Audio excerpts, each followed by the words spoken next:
चलिए, हिमाचल सरकार के कद्दावर कैबिनेट मंत्री महेंद्र सिंह ठाकुर और केंद्रीय मंत्री अनुराग ठाकुर के बीच एक बार फिर हल्की फुल्की तल्खी देखने को मिली।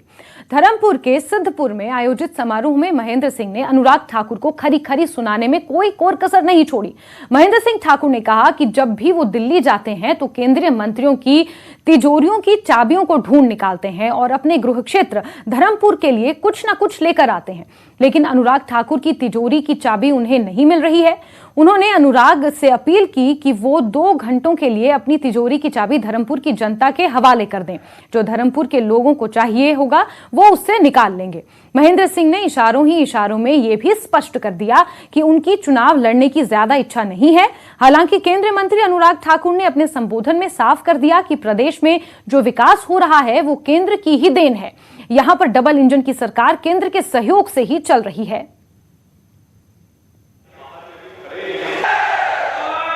हमें इस बात की खुशी है कि हमारा सांसद जो है जो भारत सरकार में बहुत महत्वपूर्ण मंत्रालयों का मंत्री है। अब मैं कहूँगा अनुराग जी से भी कि मैं वैसे दिल्ली के मंत्रियों के तिजोरी की चाबी ढूंढ लेता हूँ, लेकिन अनुराग की चाबी नहीं मिल रही है।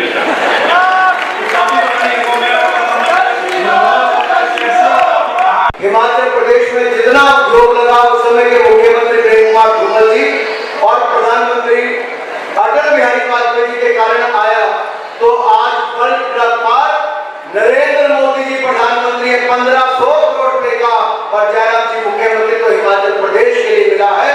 ये भी केंद्र सरकार से केवल तीन राज्यों को मिलना है, उनमें से एक हमारा हिमाचल प्रदेश है। मित्रों, हजारों लोगों को रोजगार इससे मिलेगा और 500 करोड़ रुपए का मेडिकल डिवाइस पार्क, ये भी हिमाचल प्रदेश को केंद्र सरकार की ओर से मिला। और सहयोगी वीरेंद्र ज्यादा जानकारियों के साथ फोनलाइन पर मौजूद हैं। वीरेंद्र, महेंद्र सिंह ठाकुर और अनुराग ठाकुर प्रदेश की राजनीति में दोनों ही कद्दावर नेता माने जाते हैं, और जब मंच पे साफ तौर से इस तरीके के उनके बीच तल्खी देखने को मिले तो इसके क्या मायने निकाले जाएं? वीरेंद्र, देखिए, अगर हम थोड़ा सा इतिहास को खंगाले तो हमें पता चलता है थोड़ी सी पृष्ठभूमि को देखकर कि महेंद्र सिंह ठाकुर के और अनुराग ठाकुर या प्रेम कुमार धूमल के साथ जो उनके संबंध है उनमें काफी ज्यादा खटास जो है वो पहले से चली आ रही है। इसमें कोई नई बात नहीं है, लेकिन ये है कि जो हमीरपुर संसदीय क्षेत्र है तो उसमें मंडी जिला का जो धर्मपुर विधानसभा क्षेत्र है वो हमीरपुर संसदीय क्षेत्र का हिस्सा है। इसलिए अनुराग ठाकुर को यहाँ पर आना भी पड़ता है, वोट भी मांगने पड़ते हैं और निश्चित तौर पर यहाँ से अनुराग ठाकुर को हर बार लीड भी मिलती है और वो जीतकर जो है वो दोबारा सांसद बनकर केंद्र में जाते भी हैं।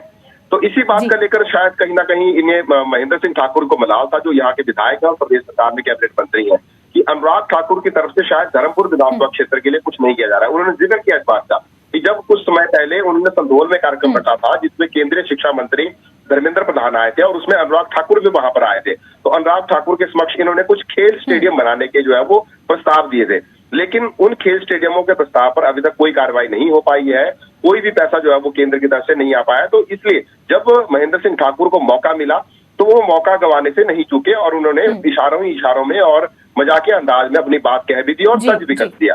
हालांकि इसका जो पलटवार है, जब अनुराग ठाकुर के संबोधन की बारी आई तो उन्होंने भी इसका पलटवार किया कि महेंद्र सिंह ठाकुर जो बात कह रहे हैं कि हिमाचल प्रदेश में अगर सरकार चल रही है डबल इंजन की तो वो केंद्र के सहयोग से चल रही है, और अगर धर्मपुर के लोगों को कुछ चाहिए तो वो वहां से जो है उसकी पूरी एक डिटेल प्रोजेक्ट रिपोर्ट यानी कि डीपीआर बनाकर भेजें और जो भी संभव मदद होगी केंद्र की तरफ से वो की जाएगी। अनुराग ठाकुर ने भी इस बात को माना भरी सभा में कि धर्मपुर से उन्हें बहुत ज्यादा सहयोग मिलता है और धर्मपुर के प्रति उनका भी दायित्व है। इस चीज को अनुराग ठाकुर ने भी वहां पर एक्सेप्ट किया था। जी बिल्कुल। वीरेंद्र, एक चीज और समझना चाहेंगे, यहाँ पर मंच पर साफ तौर से महेंद्र सिंह ठाकुर ने ये कहा कि उनकी चुनाव लड़ने की बहुत ज्यादा इच्छा नहीं है, हालांकि इशारों में कहा, लेकिन क्या ये माना जाए कि अब क्योंकि उन्होंने किसी तरीके से अप्रत्यक्ष तरीके से इसे स्पष्ट कर दिया है तो बीजेपी महेंद्र सिंह ठाकुर की जगह किसी और को यहां से चुनाव लड़वा सकती है? क्या हम ये माने?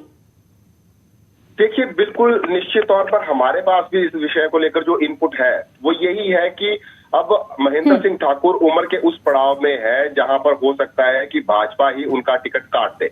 वो 73 ईयर के हो चुके हैं और भाजपा ने क्राइटेरिया सेट किया है कि 75 साल से ऊपर के लोगों को टिकट नहीं दिए जाएंगे।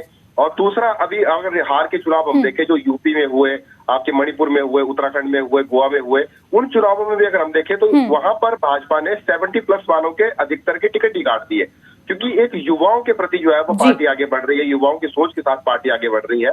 तो हमें ऐसा अनुमान लग रहा है कि यहाँ पर शायद महेंद्र सिंह ठाकुर का टिकट कट सकता है। यही कारण है कि उन्होंने बड़े स्पष्ट रूप से कहा। लेकिन यहाँ पर एक बात ये भी है कि अगर धर्मपुर से उनका टिकट कटता है तो निश्चित तौर पर उनके जो बेटे हैं रजत ठाकुर, वो पूरी तरीके से फील्ड में एक्टिवली काम कर रहे हैं, वो पूरी तरीके से सक्रिय नजर आ रहे हैं। तो अगर महेंद्र सिंह ठाकुर को पार्टी टिकट नहीं देती है, उम्र का कोई क्राइटेरिया लगता है, तो वो चाहेंगे कि उनके बेटे को जो है वो टिकट दिया जाए पार्टी से, ताकि जो उनकी एक ठीक है, यानी हो सकता है फिर वो अपने बेटे के लिए टिकट की सिफारिश करें। ठीक है वीरेंद्र, ये खबर अपने आप में काफी दिलचस्प है, नजर आप बना के रखिए, दोबारा आपसे जुड़ेंगे, जानकारियां लेंगे। फिलहाल के लिए बहुत शुक्रिया वीरेंद्र।